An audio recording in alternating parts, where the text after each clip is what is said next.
You know what? Welcome to my module review series. This is DMGeezerjim. We're gonna do a kind of a three-part. This I hate to do episodes, but the modules kind of fit in together. Um, we're gonna touch the Vecna series. Vecna, the big bad, the guy that can't keep his eye or his eye in his head and his hand on his arm. The fifth edition people, fourth and fifth edition people. I guess let me refer. You can tell how new someone is to D&D by what they think of Vecna.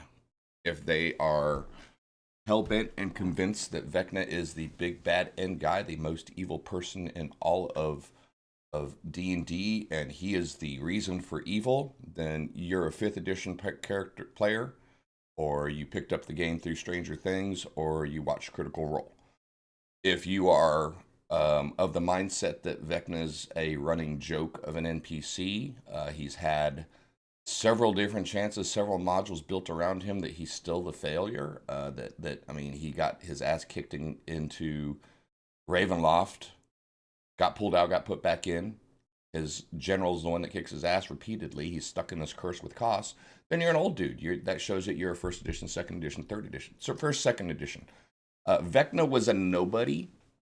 It was like they made his eye and they made his hand and they had to make him up afterwards to make it make sense that there was an eye and a hand. So Vecna was actually a villain that was designed to fill in for some loot. He wasn't even important enough to be there until they said, well, where'd this eye and this hand come from? Oh, yeah, that's a good idea. So, but that doesn't matter now because here we're looking at 5th edition going into 1D&D, and it's been announced that the Vecna will be the big bad end guy for the next 5-year production run for Dungeons and Dragons, tying in all of the classic blah blah.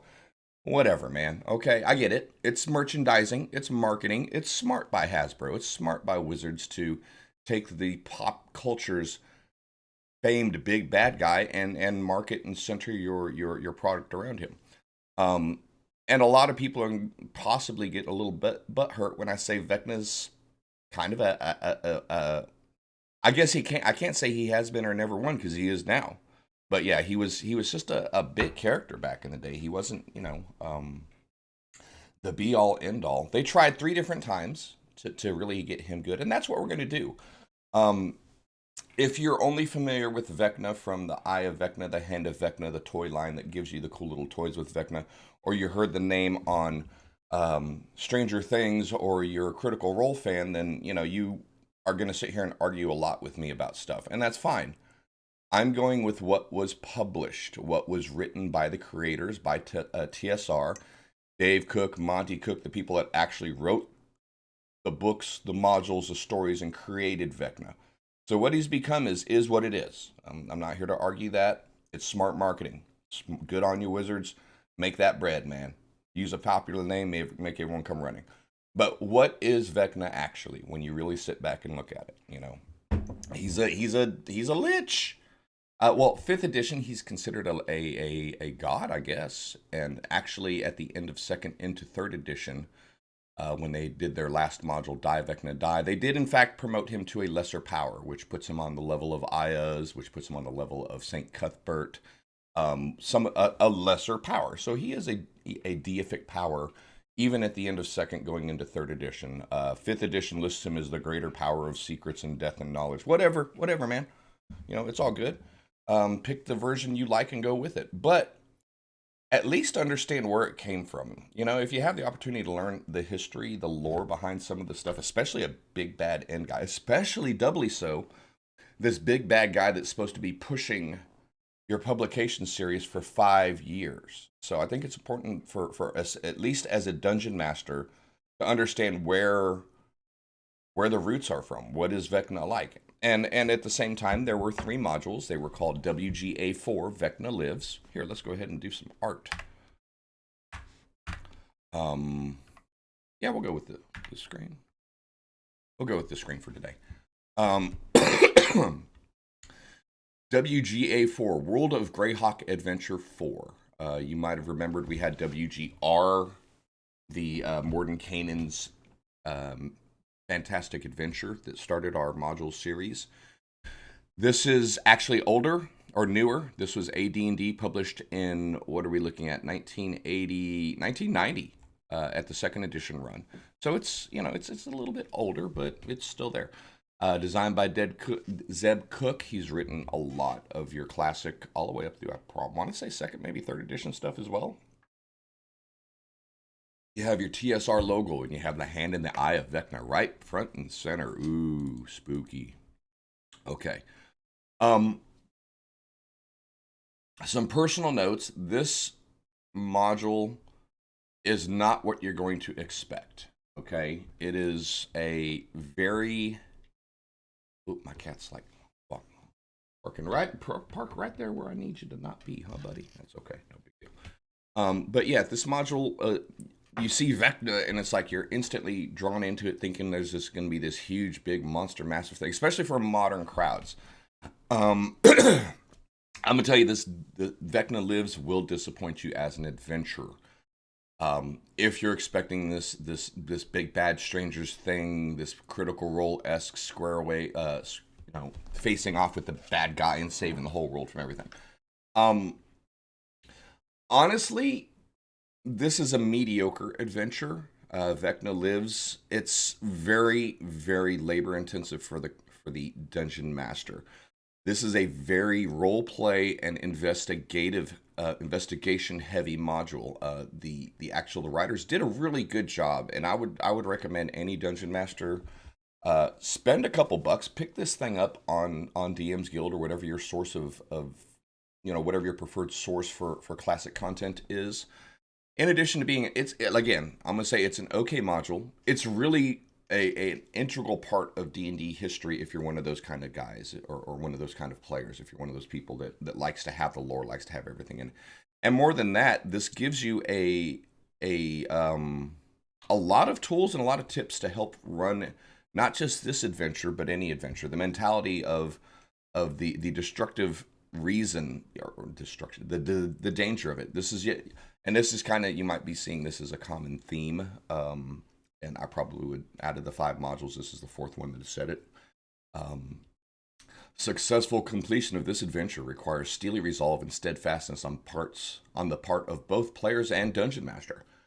This is no surprise for the players. In any adventure, they expect to meet challenges that will test, even threaten their existences. However, because of the high risk in this adventure, the DM must also be prepared to act boldly and decisively. In short, this adventure is meant to kill your characters. If you're a DM who cannot bring himself to kill a player's prized character, or one who can be pressured to give a guy a break, in quotes, you must be extra strong when running Vecna Lives. Beginning with the opening scenes, player characters will die here. If you let the characters off the hook, allowing them to survive when they should be dead, then the fear that is so important to the module will not be generated. To this end, you must carefully consider whether you allow your players to use their favorite player characters in this campaign. If you do so, you must be ready to kill these characters, sometimes coldly and harshly. There are many opportunities for characters to die in this adventure, and some are quite arbitrary and even seem unfair. I mean, I'm gonna pause there because that's a big fucking no-no, and excuse my language, but that's a huge no-no in 5th edition. You can't kill my character. This is just not an argument of better or worse, simply a comparison of expectations and understanding between 1st and 2nd Dungeons and Dragons and 5th edition Dungeons and Dragons. 5th edition is all about the party, all about the character, all about their heroism, all about the story. Their story, not the story. The player characters' existences, stories, and everything take front and center typically in 5th edition. Nothing else matters but your characters, typically in 5th edition. That was not the way it was. The adventure was the primary thing. The story, playing together and completing this task was your primary goal back in the olden days. It wasn't about building huge worlds, and it became that way. But initially, when the products that you were given, it was about the adventure in front of you.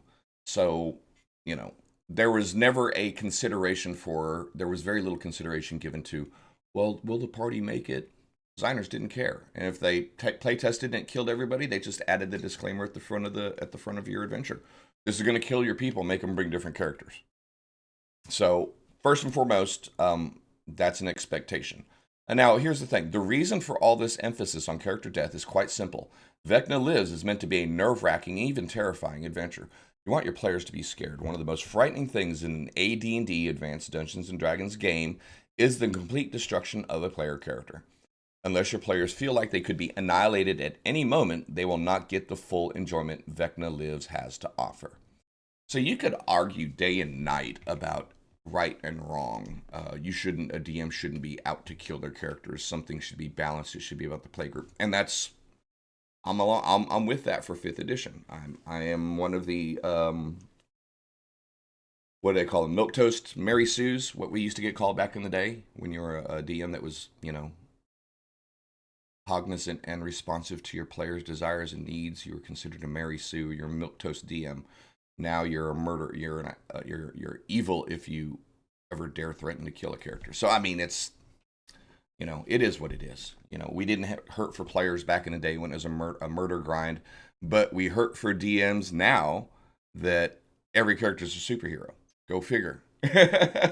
That's for another rant for another time. For join one of my YouTube channel, Josh and Jim chats, and we kind of opinionate and offer a little more editorials and bring those.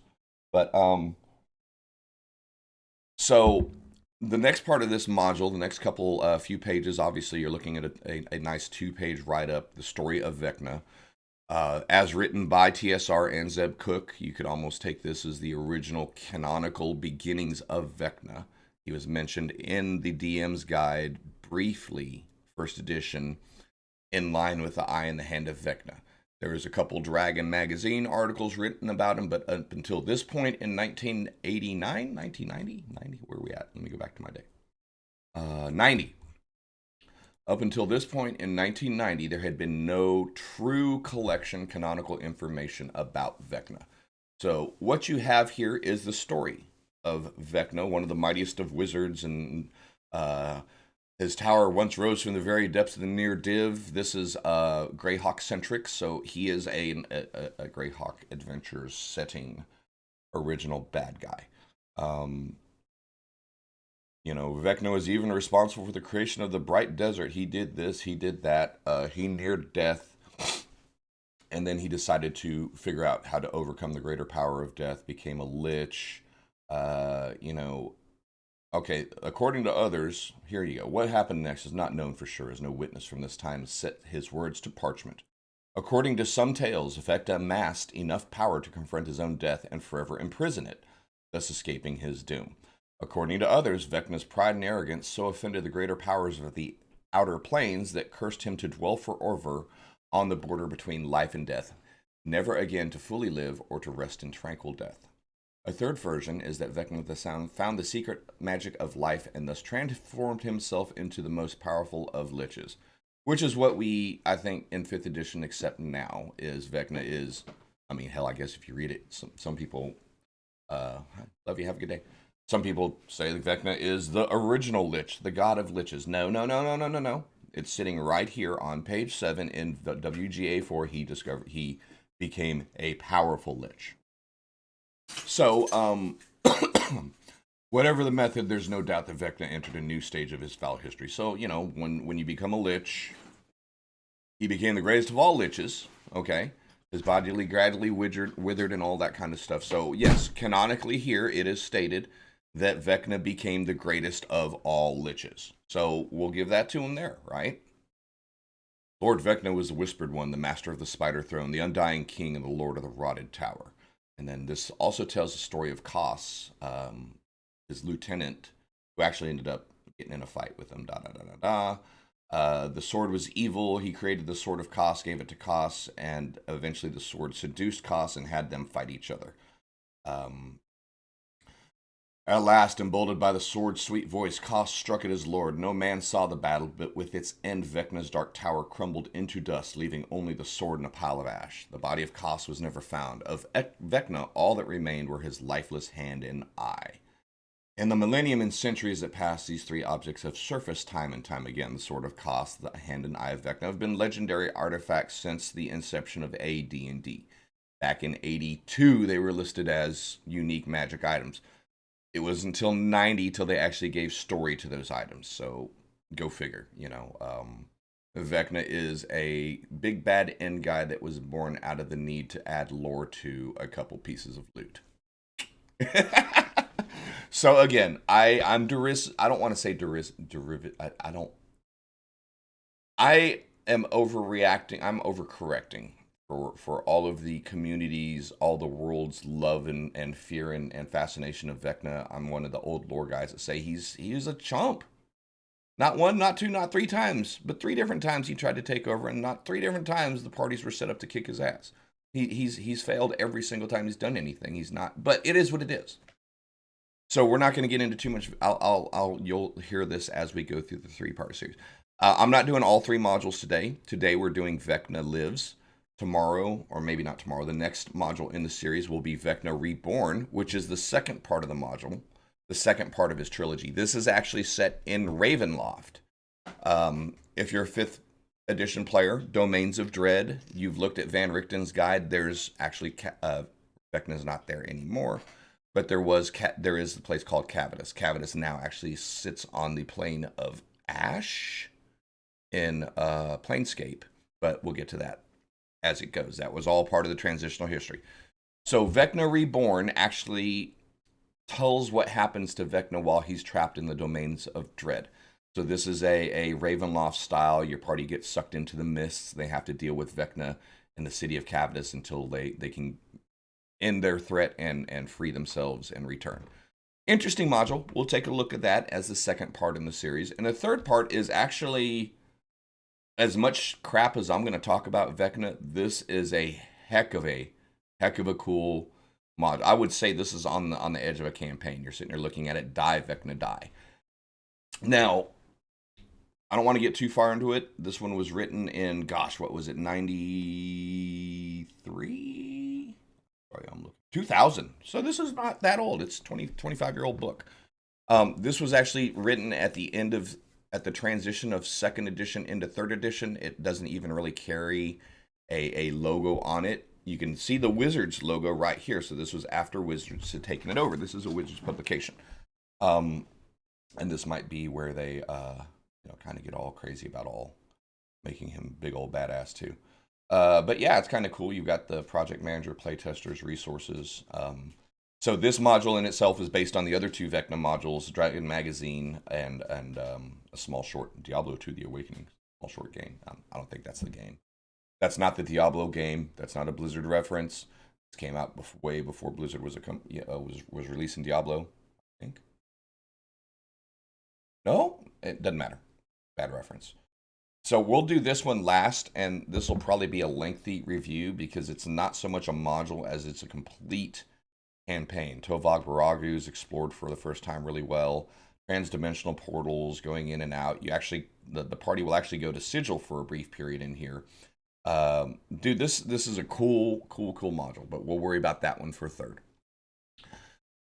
I guess the series works out kind of well to support what we're doing as far as discussing Vecna in relation to his publication schedule. So yeah, so let's get back to WGA4 Vecna Lives. Why is this a must add to your collection?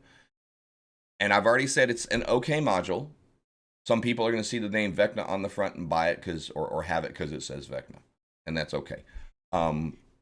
It takes a lot of time giving a dungeon master. Obviously, you get a lot of lore, the whole story behind Vecna, all that kind of stuff. But it takes a few pages to give you, the DM, some tools to kind of help set the stage. And if you're doing a lot of Ravenloft stuff, you might be familiar with some of the terminology, some of the information that the module gives you. Make sure that it's. Build a suspenseful activity, a suspenseful atmosphere. The basic tension comes from the adventure itself. Most of it has to come from us. We have to set the stage, keep it creepy, keep it dark. And it's going to be a challenge here in a couple sections because there's a large, basically a chapter of this adventure that is research centered. So keeping the tension high when they're in a library for an X amount of time can be a challenge as well. There, different things that you can talk about: victory and defeat, innocence, evil, humor, terror, making sure to balance every one or two victories that they make, they see a defeat. They feel defeat even if they didn't lose. The progress they're making is offset by a greater, grander action or activity or something that happens off to the side. So no matter how much they feel like they're pushing forward, they always feel like they're on the precipice of failure.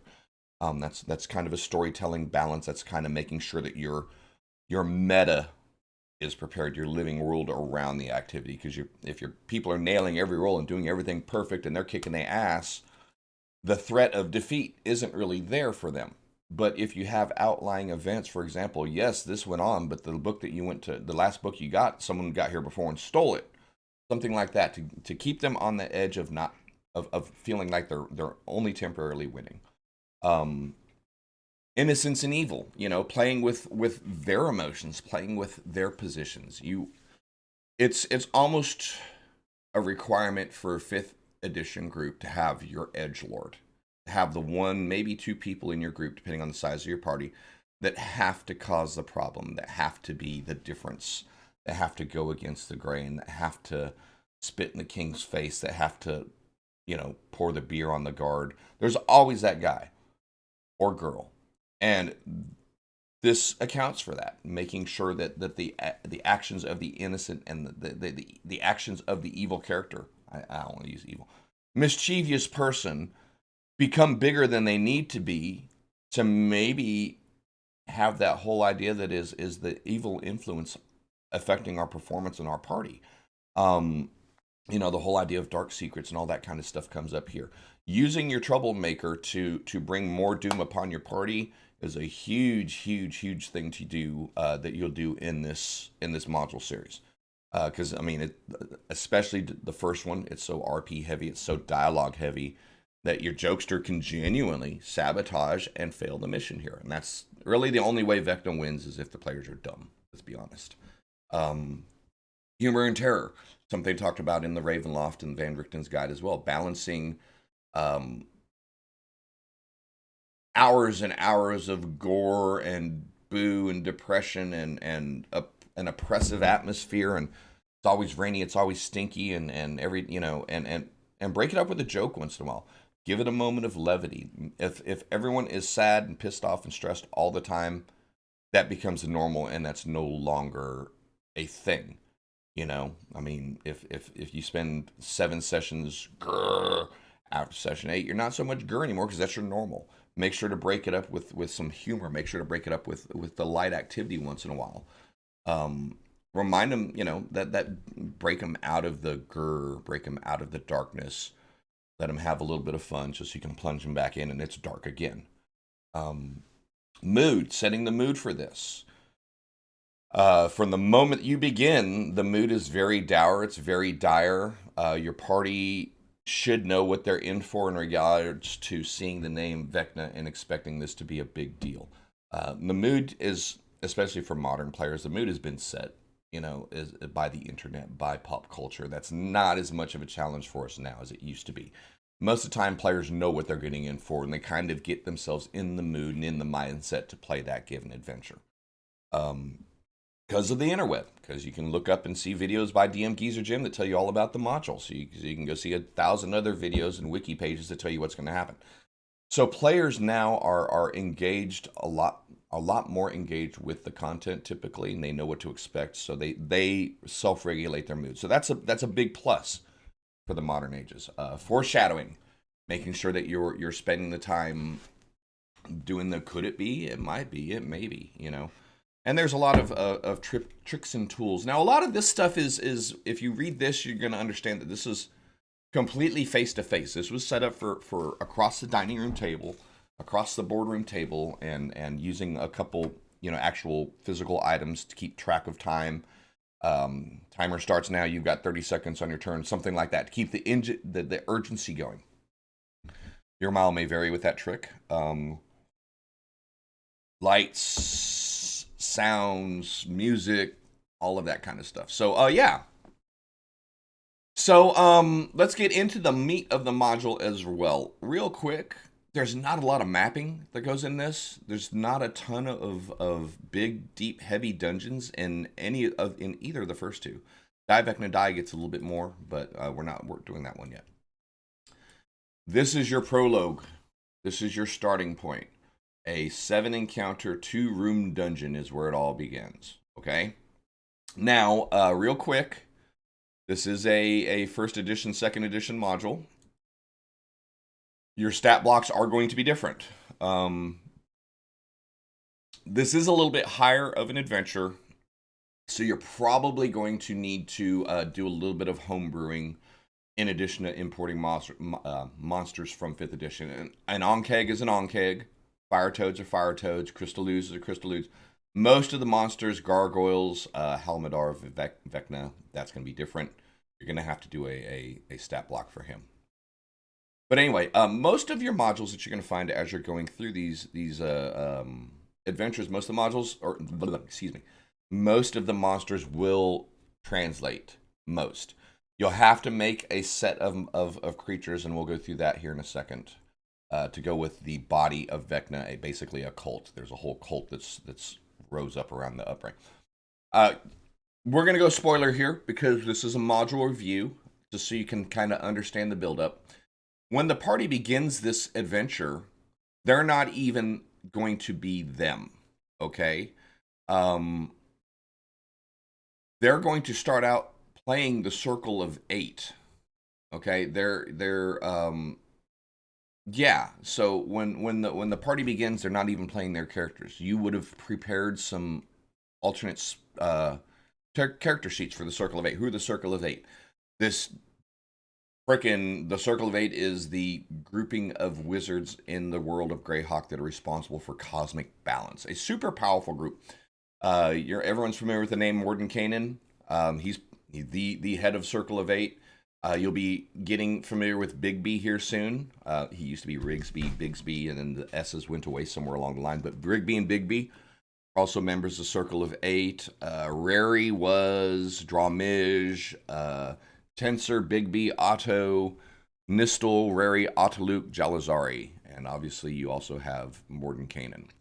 Almost every one of them fools 5th edition players are familiar with because you've seen their names in front of spells.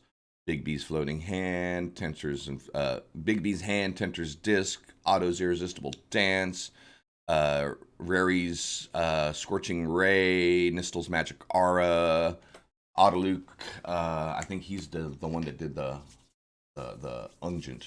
But point being, these are all big, super high, powerful wizards that your player characters get to be for a little while. Now, you'll prep up the sheets, you'll send them into combat. This is where this module will break down for 5th edition translation. They'll go in, they'll hear rumors of a crazy lich out in a burial mound out in the Cairn Hills. Cairn Hills are an area just to the east of Greyhawk, cleverly named for the hundreds of cairns and burial mounds and tombs that are hidden throughout the hill complex. So they go just to. There's some crazy, super powerful lich that's taken up residence in the Cairn Hills. No adventurers are available. They're all busy. Well, let's just, you know what? We're the Circle of 8. Let's go stretch our legs and take care of this. It's just an afternoon adventure. We'll go drop this lich and catch some fishing and grab a beer later. Okay, blah. So they all head in. Now,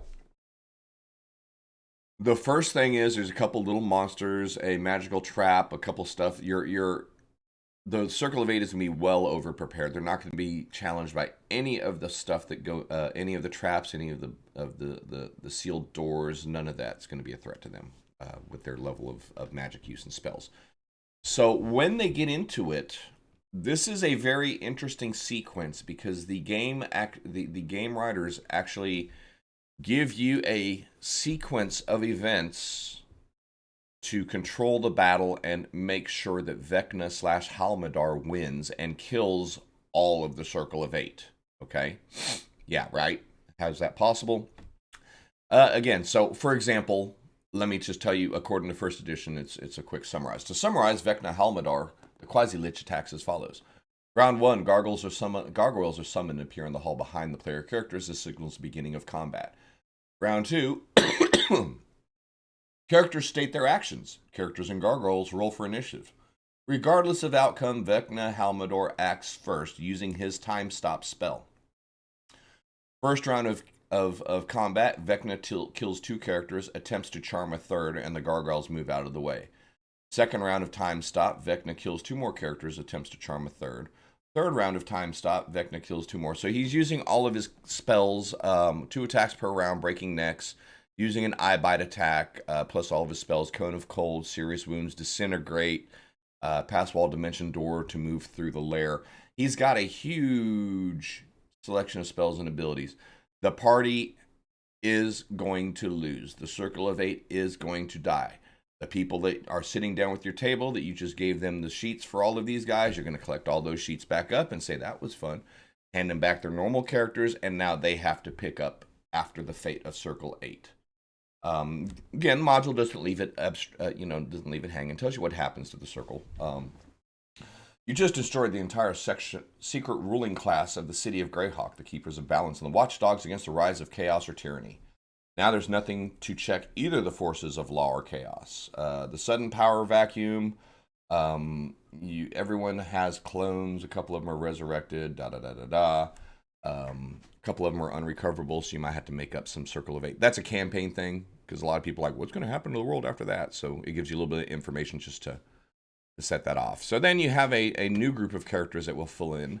The module gives you a list of pre-mades. If your players don't want to risk their own characters, you can take like apprentices or bodyguards or friends or whatever of the Circle of 8 and begin your adventure. So the entire first and second chapter, the first chapter basically, hello, I got a ding. Thank you for dropping in. I'm not sure if you feel free to drop a hey in my chat. Hello, Gift of Gab. Nice to see you in my chat. Thanks for dropping in. We're doing all right. Just doing a module review, digging up some old classic Dungeons and Dragons stuff, and seeing how well it ages to 5th edition. We're doing the Vecna series. This one today is just WGA4 Vecna Lives. If you haven't been here since the beginning, let me give you some cover art. It's a classic module built in 1990. Over the course of these 3 streams, I'm going to cover Vecna Lives, Vecna Reborn, and Die Vecna Die. All 3 of these are classic modules.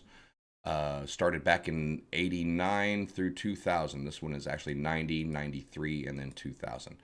So just kind of in preparation for the announcement of Vecna being the big bad end guy for the next 5 years of Dungeons and Dragons, we're going backwards, taking a look at the original publications, the lore that was written about him, and all of that, and the play and using it in play stuff. So, oh, you're running Night Below. That's awesome. That's a heck of a campaign. A lot of effort, a lot of work going in. Are you running Classic? Are you running Yeah, the Vecna Lives module is not, and I kind of said that at the beginning, it's not a great module in the extent that it's not what we're used to in regards to adventures. So if you catch me on YouTube, apologies, I have a guy in my person in my chat. We're keeping it live here, but this is very much a on the rails adventure. Your group is getting the Circle of 8's getting destroyed right out the gate. Your players are replacing them in the group, and then they're going off to find out what happened. They're going to spend a lot of time in the city of Greyhawk. They have one little bitty fight at the Rock and the Elephant. They're having a chat with some of the wizards, some of the remaining wizards, to find out who, what, where, and some cultists of Vecna attack. Almarth, the Eye of Vecna, the Hand of Vecna, some different weird creatures. The Eye, the Hand, the Blood of Vecna are not like the Eye, the Hand, the Blood. They're symbolic references of rank in the cult of Vecna. So you'll need to prepare some stat blocks for those. If you're looking at 5th edition versus 1st edition, 2nd edition, you see this tiny little stat block. That's all we needed back in the day. That's not true. That's an absolute lie. That helped us index our tables in the dozens of books that we used back in the day. It wasn't on D&D Beyond. It wasn't a quick roll or any of that. So armor class of 5. If you're ever looking at these old stat blocks, just take that number, subtract it from 20, and that'll give you a workable armor class for 5th edition. Armor class 5 would be an armor class of 15, movement of 12. F5, that's going to tell you it's going to be a 5 hit die creature with 10 hit, a 5d10 hit die creature. THAC0 of 16 means they get a +4 to their hit. Armor class attack of 1, damage 1d8. You probably want to add a couple points of damage to that. But most of them are you can do pretty quick and easy adjustments based on an understanding of the 5th edition rules and the math for the 1st edition. THAC0 means 2-hit armor class 0. Basically, that's going to be the plus to their 2-hit rolls as you go in. 5e night below, yeah, hell yeah. Actually, where are we at here? But yeah, the stat blocks, most of them again will cross over. A skeleton in 1st edition is a skeleton in 3rd edition is a skeleton in 5th edition. Just when you see the name, if it exists in 5th edition, bring it over. One thing you definitely want to adjust for on older content into newer content is don't use the numbers. Most of the time, 1st edition is going to give you like 12 ghouls. Action Economy doesn't support 12 ghouls. 12 ghouls attacking 3 times each with paralysis equals a dead party, even unless your party's like 10th level or something like that. So pay attention to your number of enemies because Action Economy wasn't as much of a thing in 1st edition as it is in 5th edition. So your balancing worked a little bit different. But anyway, so what are we doing in Greyhawk? After they get attacked in the Rock and Oliphant during their interview, they're going to be told that they have to do some investigation. Now, this is probably the most boring part for a group, but I do love the amount of work that the writers had put into the there you go. Yeah, that goes there. The amount of effort and writing that the publishers put into this section is really cool. And it's really wasted because most people don't want to do that. Okay, so we have our players, and our players will go to a library to look for something, and then we'll roll an investigation or maybe a history check to see, what did I find? Well, you found a book that tells you this. We didn't have investigation history, any of that stuff back in the day. So it was all up to the party talking to wizards or talking to scholars to learn, maybe we need to look up this book. And the Great Library of Greyhawk is where most of chapter 3, it's all about the research. So they're spending some time, they've got to find some specific books, and some of them are even written in different languages that they have to get translated to find out all of the clues that they need to do. Do you need to run this section? Hell no. You can freaking MacGuffin it up, have one of the remaining Jalazari survive the attack, and she writes everything they need to do in a scroll and gives it to them, and you can ignore the whole chapter.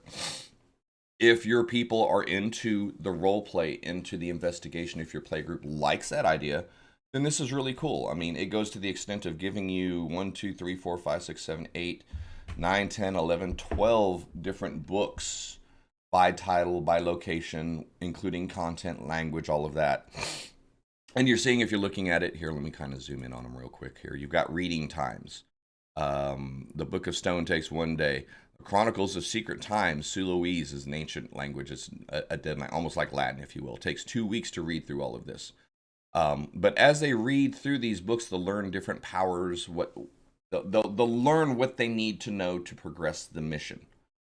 If you don't want to make your party, if they're not into the whole role playing and reading, or if you don't even want to mess with that, then you can kind of skip over all of this.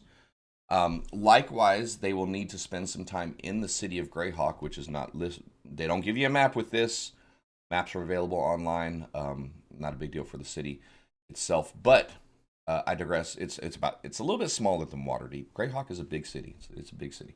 But yeah, then they can also go to the different temples dealing with the higher clerics, give you information from each of the main faiths that will tell you what they know to help provide the information. So then they're spending more time talking to the Renee, the Riverbend, the Bargemen, the Thieves Guild, the cults. And here's the funny thing. All of this is an entire chapter devoted to the characters just researching, just doing their thing to find out they have to go to a different city. That's what I'm trying to say. You could cut that entire thing out, MacGuffin it up in a scroll if that's your group's playstyle. You can let them spend 2 weeks in the city of Greyhawk visiting temples, role-playing with paladins and bribing librarians to find secret texts that they are not supposed to be giving. It's the flexibility is there for you. The information is there for your group if you want to invest in that, but it's also simple enough just to wad up and throw out to the corner. You don't need to do it if you don't. So, I don't know if that's a good thing or a bad thing for a module that you can basically ignore 2 chapters of it and move on. I like to say good because flexibility is a thing, creativity, and giving the DM the best word to say it, the flexibility to run the adventure how they need to suit their group. So requiring every group to spend 2 game weeks in a library and a temple may not work. So it's nice that you can just chunk that out. So then they're going to go from Verberbonk or from Greyhawk to Verberbonk. It's not very far. It's a nice little drive, as we would say, maybe a week in a horse cart to get there. Probably a little bit shorter. No, actually, it would be a week because they have to go near div through divers across to Verberbonk. Verberbonk is actually, if you ever played Temple of Elemental Evil, Village of Hamlet, you've heard the city mentioned there as well. Verberbonk is the city to the north of Hamlet and all of that kind of stuff. Sees a lot of use. But anyway, you get a nice little map that kind of shows you the little geographic area that you're dealing with, the regional. Again, not a whole lot going on in this section. This is another asking what happened, where is, because they're still tracking at this point. They're still tracking the Lich. They're still tracking Halmador. If they did their time in the library, they now know that Halmador wasn't just a Lich. He's actually has the hand in the eye of Vecna and is becoming Vecna. That's what the research section was for, to do all of this to figure out how did this guy get so powerful so quick. You can hand them that on the scroll. The next chapter is following him. Where did he go? What are they doing? And that's what it's about. You're tracking down the cult of Vecna, following a couple names across the western region of Greyhawk. A lot of dialogue, man. A lot of dialogue. Lots of dialogue. You'll end up eventually getting over Verberbonk Hill. Yep, there you go. You'll eventually get to the outside of Verberbonk. Near it, there's a small kind of battle map that sets you up. They go to this quarry. They get attacked by some more cultists. They find out the next thing that the big bad has made his way further west. After the battle, they kill the ambushers. They find a couple extra pieces. They go into the cult temple. Pretty good fight. Save a couple priests of St. Cuthbert. Make some friends. And then they go to Tovag Baragu. Now, this one is going to pop up in every one of the modules. Tovag Baragu is a set of ruins on the far west side of the map in the dry steppes. It's been, since day one, considered a portal type of a thing. Where how you can go to Planescape, blah. It's this really cool transdimensional. I might have some better art in it on this one, if I can find Tovag Baragu. Yeah, here we go. Here's a picture of it. It makes an appearance again in the third module of the series. It's neat. It's a neat little it's a neat point in geography to play with. Not really done very well for Vecna Lives, honestly. And here you have your regional map. Just if you're curious, the group will start up here at Greyhawk on the far right in the Cairn Hills here. Yeah, this is the play area that this little module encompasses. You start over here in the Cairn Hills on the far right. You get in your fight. We can zoom a little bit better in. But yeah, so they're over here in the Cairn Hills. This is where Halmador kills the Circle of Eight. The group is reformed over here in Greyhawk itself. They do their research. They spend their time. They go to their libraries. Then they make their way over here to Verberbonk. And here in Verberbonk Onslaught, they'll deal with some cultists, find out some more stuff. And then the module goes from Verberbonk all the effing way over to Tovag Baragu. Yeah, it's not the best. In the essence that it covers such a huge amount of area and doesn't give you a lot of content, man. So I would probably magically teleport our people over there because you're passing through so much crap, man. You got the Stark Mountains, you got the Crystal Mist Mountains, you know you got the Giants going off in there, the Valley of the Mage, the Barrier Peaks, Expedition to Barrier Peaks is sitting in there. There's way too much cool crap going on between Verberbonk and Tovag Baragu to distract your team. You gotta magically teleport them. Use a teleport, plane shift, whatever, to get them there. It just doesn't make a whole lot of sense. And number two, the module doesn't give you a lot of content to keep them busy in there. You know, I mean, heck, we're looking beyond the Crystal Mist Mountains, the Horse Barbarians, the Land of Ice, Drow, Abandoned Pass, Giants, Many Dead Things, Sulhot, Avig's Rock. I mean, it's a cool region, and your people are just flying over it. Oh, that's cool, man. The 5e Water Genasi. I haven't gotten to complete Temple of Elemental Evil all the way through yet on 5th edition. We started it a couple different times. Actually, I am running a Greyhawk campaign. Yeah, right. Yeah, no kidding, man. That's one of those modules that you can tell that either they were getting bored of writing it or they were on a deadline. Because the farther you get into it, the more sparse the information is, the crappier your maps get, the crappier the tables get. So it's like either A, they were on a time schedule and they had to get those last 50 pages done like tomorrow, or B, they were so tired of it they just didn't give a crap. Or C, and I kind of go with C as an experienced guy. They understand that by that point your group is 7th or 8th level. They're a lot more powerful than they need to be, so they give you, the dungeon master, room to adjust and alter and populate the environment to fit your party. Maybe it's all three. I don't know. But Temple of Elemental, yeah, exactly.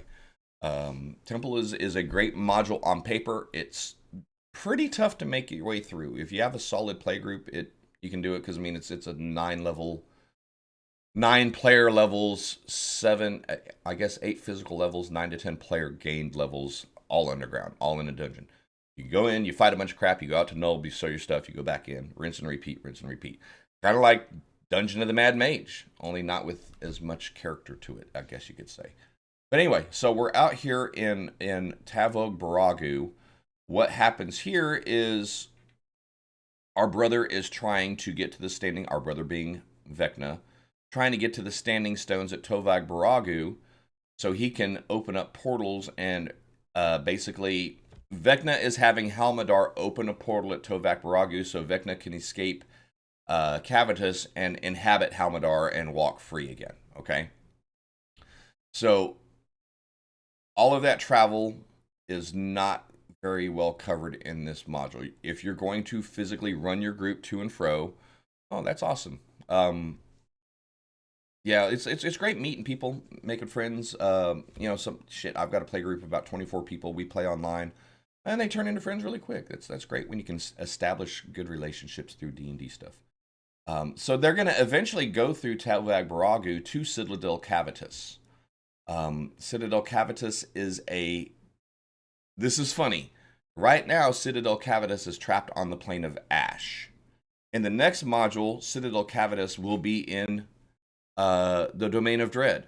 But in Die Vecna Die, Citadel Cavitus is back on the plane of Ash. So go figure it out. They move it around in the 3 modules. Another reason why I'm just kind of like Vecna's an afterthought. How he turned into this big bad guy, I don't know. They couldn't even be consistent with each other with the same writers over 10 years.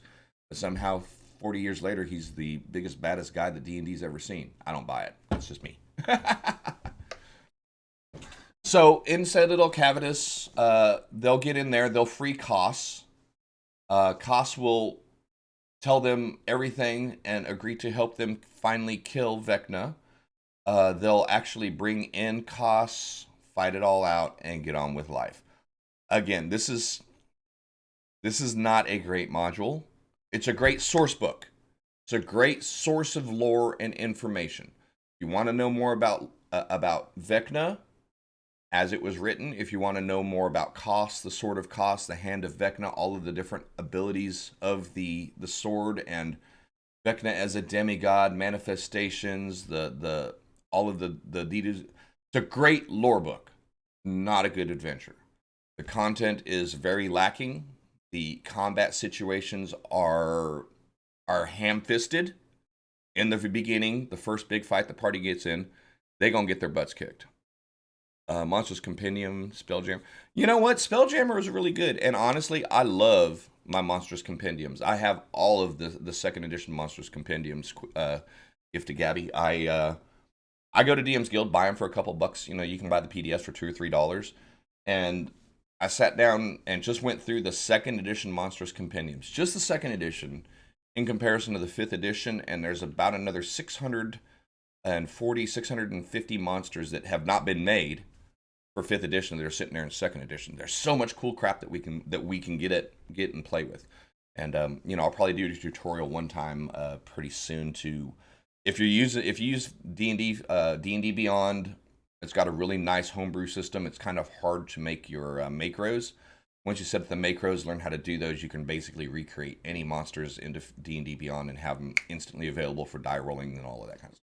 So it's a fun system. I am an old school guy. I started out with Vecna, beginner, expert, companion, master, and immortal. I've ended up going into 1st edition, 2nd edition, 3rd.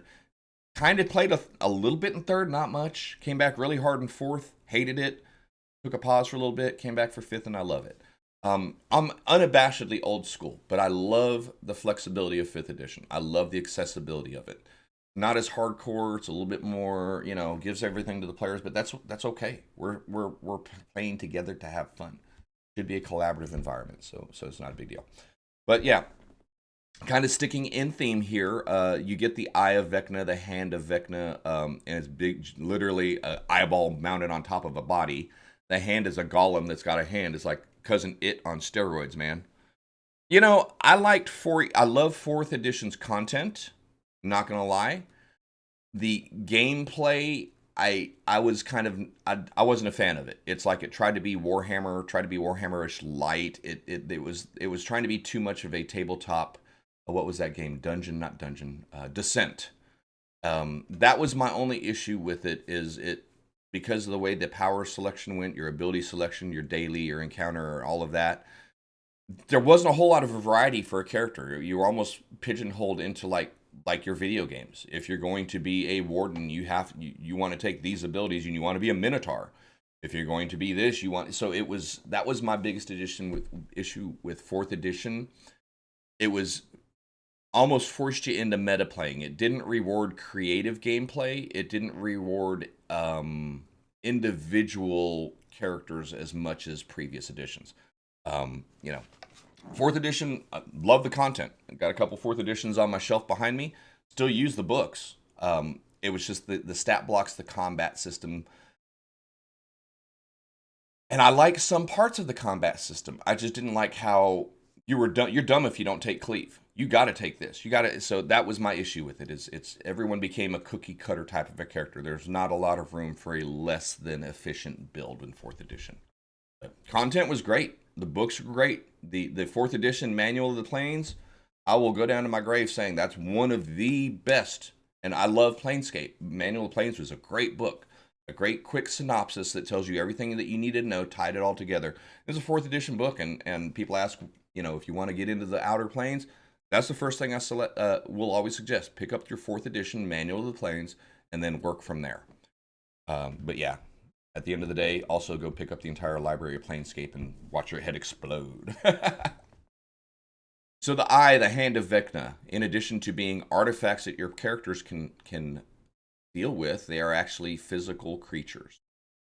This would be a 7,000 XP. These are like CR8, CR10 maybe? Not the biggest, hardest guys to deal with, but they're still there for that. You definitely have to make some stat blocks for those. Again, the appendix is full of non-player characters. This is a hugely dialogue-heavy module. Very roleplay dependent, very history and research kind of dependent module. Yeah, I agree. If the VTT would have come out, it would have been. So we'll see what happens with 1D&D and their next VTT. I actually just run out of Discord and do a share screen out of my drafting software, and we have a VTT covered. But each to their own. So yes, Vecna Lives. The arrival of Vecna as an official character. Prior to this, he was associated with the Hand and the Eye in no particular way. The codification of Vecna as the most powerful lich ever came in with this module. Codification of Kos as his general. Basically, the lore that Vecna has been built on started here.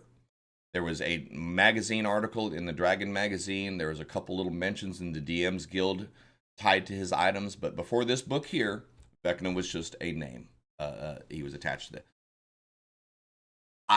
Maybe this module series is why I'm so, I don't want to say anti-Vecna, less than impressed with the use of him. There's so many better NPEs. Oh yeah, 5e Spelljammer was a shadow of what it could have been.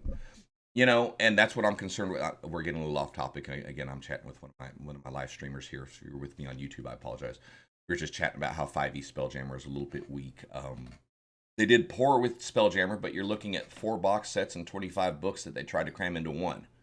And they're probably going to do the same thing with Planescape. Planescape is one of my... I love it. Love it upside down. My Facebook page is full of Planescape stuff. I love the setting. Love talking about it. Running the campaign there, Sigil of Fate. But I have zero faith that Wizards is going to be able to do it justice. There's no damn way they're going to be able to do it justice. There's too much content, too much good content, and Wizards is renowned for putting out one book. You're going to get 120-page book that's going to contain, honestly, I've got 6 gigabytes of PDFs, literal Planescape titles released by TSR, and we're going to get all of that crap in one book. So, yes, amen. DMGeezerjim is great. I love his art, love his art, love his art. Check out my YouTube channel. We're Gift of Gabby. I think we're only up to 4 episodes now, but I'm running a Planescape 5e. It's called Sigil of Fate. We're running a Planescape-based campaign according to 5th edition rules. It's over on a few episodes are on my YouTube channel, but yeah, I feature his art prominently there and in on my Facebook stuff.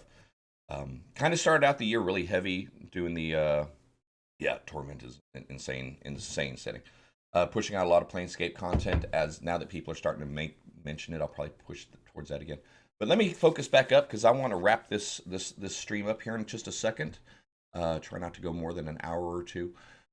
Vecna Lives, followed by Vecna Reborn, followed by Die Vecna Die. These are a module series that were separated by about 11 years, multiple different artists, multiple different writers. All, honestly, Vecna Lives and Die Vecna Die are almost mirrors of each other. If I was to speculate, I would say you could buy Vecna Lives and Vecna Reborn just for the lore, just to get lore, just to get content, to learn who is this guy, what was their thinking about him, what was that. Vecna Lives is not a good module. It is not a good play module. Sorry, I love Zeb Cook's stuff. AD&D guy, I gotta be honest, I'm providing a module review. There's not enough in here to build around. There's a lot of shark jumping that goes in with it. You're supposed to kill a group, not give them a zero.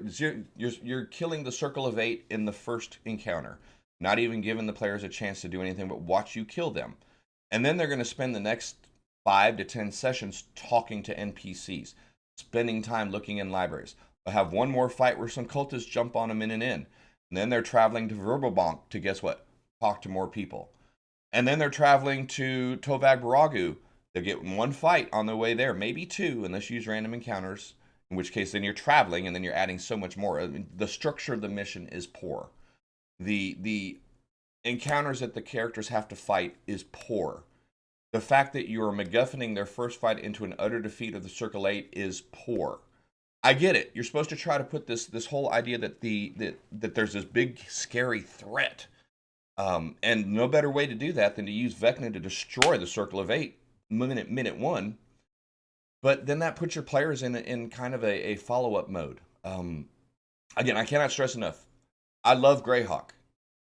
Favorite setting. Second only. Planescape is my second favorite. Greyhawk is my OG. This is my home. This is my stuff. And all of that to be said, this is not a good module. It gives you a brief look at some of the locations in Greyhawk, putting a ton of work on the DM. Your group's supposed to go to the city of Greyhawk, for example. They're going to deal with 8 or 9 temples in the Greyhawk library.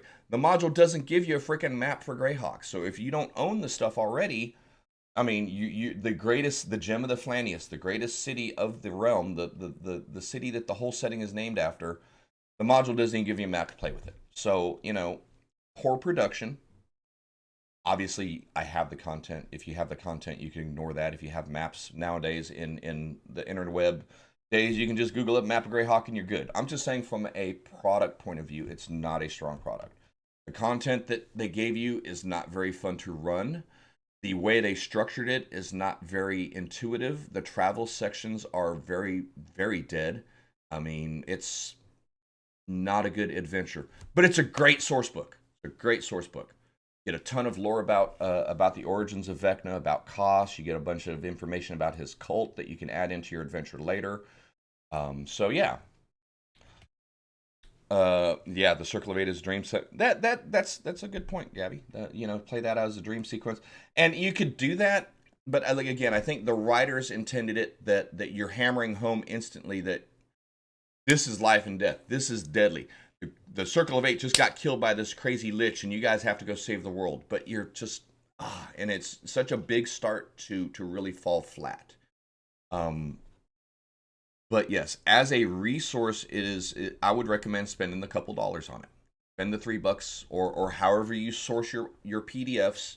It's worth a download. It's worth a couple bucks because you will get some good content, some good lore, some background information into it, and you'll get some good DM tips. Not just for this module, for any module. The first 5 or 6 pages give you a lot of good tips, both for running this and for running other campaigns. It's almost like a summary of your DM's guide, if you will, some best practices that translate over. But yeah, yeah, guys.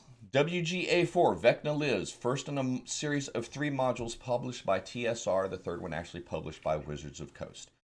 Vecna is going to be the big bad coming up in 1D&D, and according to the releases, we'll be running the Circle of Eight. Hello, welcome, LambChop66. The Circle of Eight was the original power base group in Greyhawk. Greyhawk is an older setting for first edition. Mordenkainen, Rigby, Bigby, Drawmish, Nistel, Otto, Rary. Basically, if you've seen a name in front of a spell in 5th edition, Rary's Scorching Ray, Bigby's Fist, Tensor's Floating Disc.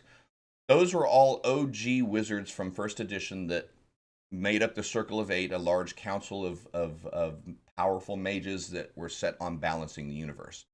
So, yeah, Mordenkainen, he's the OG. He was the founder of Circle of Eight. And we'll go back one, the one step, the alliances. What was it? The 7. Our girl Tasha hung out with Mordenkainen and a guy named Zagig in the predecessor to the Circle of Eight. Tasha, we all know her from Tasha's Cauldron of Everything in 5th edition. Us OGs know her as Igwilv, the Witch Queen, the most powerful badass NPC ever created by anybody. I'll get into another. I'll lay out all my facts for that. Igwilv is what Vecna wants to be.